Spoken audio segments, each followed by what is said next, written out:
Hey family, welcome to today's Wealth and Wisdom conversation where we are shining the light on all things women as we honor and celebrate the history of women, especially the women that runs the numbers and the business. As women, we face unique challenges when it comes to managing our money, planning for retirement, being the caregiver of our family, and making sure our businesses thrive financially. So today I'm going to be answering questions that are most commonly asked from women in business during their financial planning sessions. Check it out and let me know what you think. Start saving early and consistently because the sooner you start, the better. Just like regular employees are offered a 401k plan through their employer, well, as a small business owner or a freelance worker, you too have retirement account options available to you as well, like a solo 401k, a SEP IRA, or even a simple IRA. You can consistently contribute to that to make sure that your retirement is secured. And you also want to think of, what is my business exit strategy? How could my business provide financial support in retirement? Whether that's you selling your business or transferring your business to a family owner or perhaps to a business partner. Start with asking yourself, how much do I want to live off of monthly? Whether that's $5,000, $7,000, or even $10,000. Find out what that number is for you. Then once you identify that dollar amount, let's say it's $7,000, go sit down with a comprehensive financial advisor and say, hey, $7,000 is what I need monthly to live comfortably. And help me build a roadmap so I can start now, working towards where it is that I want to be later. Don't wait until you're 5 years out from wanting to scale back to have these type of conversations. So if you're in your 20s or your 30s listening to this, start now, because based off of what that number is for you, that will determine how much you should be saving so you can have enough when you're in your 50s, 60s, or 70s as a retired woman.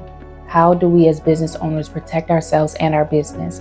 That is such a great question, and it's something that everyone should pause to think about. If I am a cosmetologist or a massage therapist and I have an injury to my hand that takes more than a year to heal, then I can't really do my job.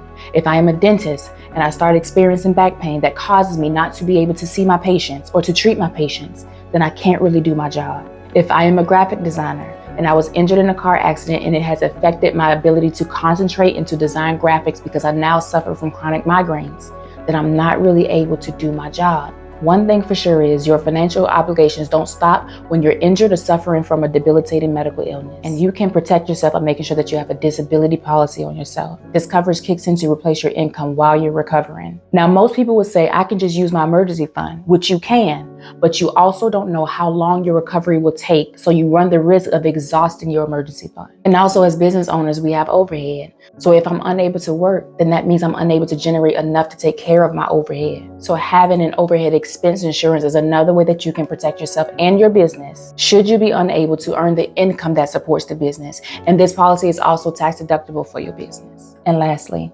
don't try to be the financial expert. Although some of us are good at running the numbers and the business, there are so much more that goes into running the business, like planning for taxes, maintaining a healthy cash flow, and asking yourself the harder questions like, can my business survive the loss of a key, highly skilled and trained staff member? What benefits should I include to offer to my staff?